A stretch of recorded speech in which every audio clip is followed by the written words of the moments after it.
Hoy mga te, ayun, nakita ko ito sa Facebook guys. Sabi ko mukhang masarap. Ito ay spaghetti na parang pizza. Pero ginaya ko nga siya guys kasi sabi ko nakakasawa na yung mga regular lang ba na spaghetti na ginagawa ko lagi. Kaya trinay ko nga ito at hindi naman talaga ako nagsisi eh. So maglalaga tayo ng tubig guys kasi maglalaga tayo ng noodles at gagawa tayo ng spaghetti. Pero itong spaghetti na gagawin natin ay merong twist. Nakita ko lang sa Facebook. So, gawin natin, try natin kasi mukhang masarap siya.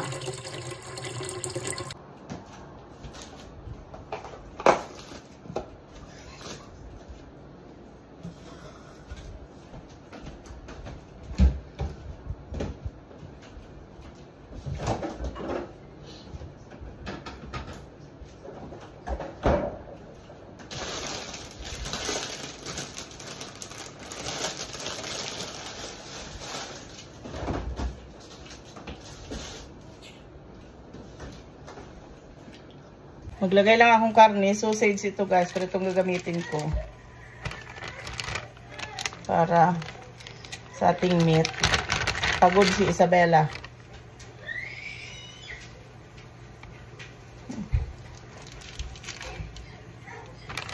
Inarte.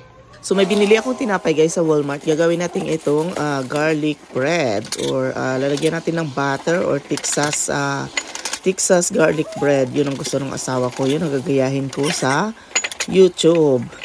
Siyempre, saan pa ba tayo makakakuha ng magagandang recipe kundi sa YouTube? Ayan. Nanluto ko na pala yung aking garlic doon sa microwave. Tapos meron na rin akong butter dyan. So babalatan ko lang sa guys at dudurugin ko siya ng bonggang-bongga. Char. So ihahalo natin kasi yan sa ating garlic butter bread.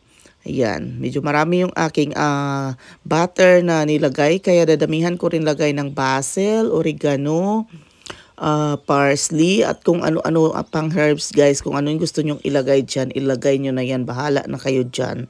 Basta yan lang yung nilagay ko kung ano yung nandyan sa aking paante. O kung ano yung nandyan nakalagay sa aking kusina, yun lang ang nilagay ko. Kapag wala, wala din. Nilagyan ko pala yan ng kaunting asin. Lagyan daw ng kaunting asin. So, nilagyan ko yan ng kaunting asin. At meron nga pala akong parmesan dito na buo. Kaya sabi ay lagyan daw ng kaunti. So nilagyan ko rin ng kaunti. Ginadyaran ko ng kaunti. At tinansya-tansya ko na nga lang yan siya guys. Wala nang sukat-sukat yan guys. Kundi dire-diretso na yan. So ayan guys, nilalagyan ko na ng garlic butter. May mga herbs natin ng ating tinapay at ito ay ating lulutuin sabay ng ating spaghetti kasi saglit lang naman yun at luto na yung spaghetti. Gawa lang kayo guys ng sarili nyong sauce at spaghetti noodles at ayun na. Pwede na yan kahit anong klase ng spaghetti ang gawin nyo, pwede nyo siyang gawin ganyan guys. Tapos toppingans nyo lang na parang gumagawa rin kayo ng pizza.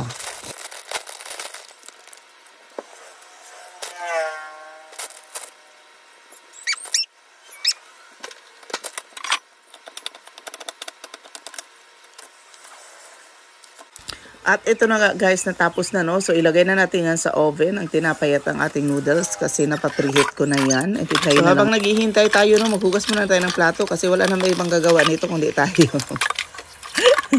Kalat natin, gawa natin, di ba? So hugasan muna natin ito guys para hindi na siya mamaya tatambak-tambak kapag katapos namin kumain. Para kaunti na lang ang aking huhugasan. Ganun ang ginagawa ko kasi ang aming sink ay isa lang yan. Namimiss ko nga yung sink na pangdalawahan ba guys dun sa dati naming mga bahay.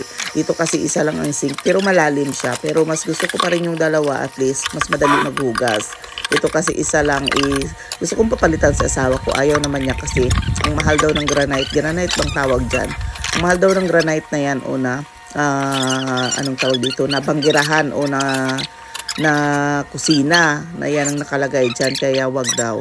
At ito na nga guys, naluto na nga siya guys no, o diba ang bilis lang kasi luto na nga yung spaghetti. At yung spaghetti pala ninyo na noodles guys, wag nyo all the way na lulutuin, siguro parang mga half cook lang kasi i-oven nyo pa, i-bake nyo pa, kaya maluluto pa siya. Kaya wag nyo siya talagang lutuin na all the way na luto. So ayan, tingnan nyo yan guys. Ayan, cheesy. What's that? Condos in Florida. Oh, that's not bad, Daddy. Look, Dad. Looks good. It is, looks good. Ayaw ni Bella ng ano guys, ng pepper at saka ng ano. Uy, I forgot. Shit. It's in high. Bella, have some of that. Almost, baby. Almost burn it. My bread.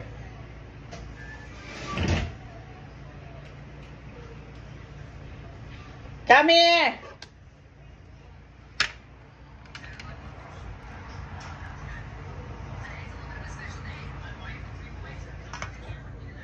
So yan ang sa kay Bella kasi ayaw niya ng mga vegetables.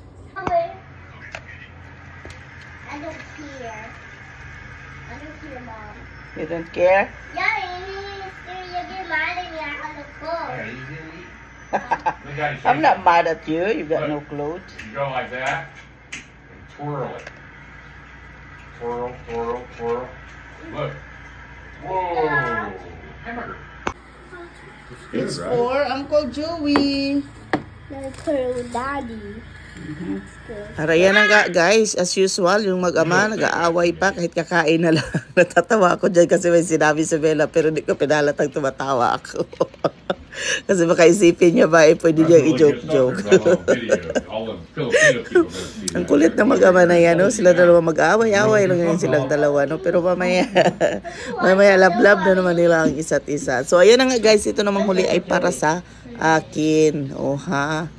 Diba? It's really good. Ang sarap naman talaga.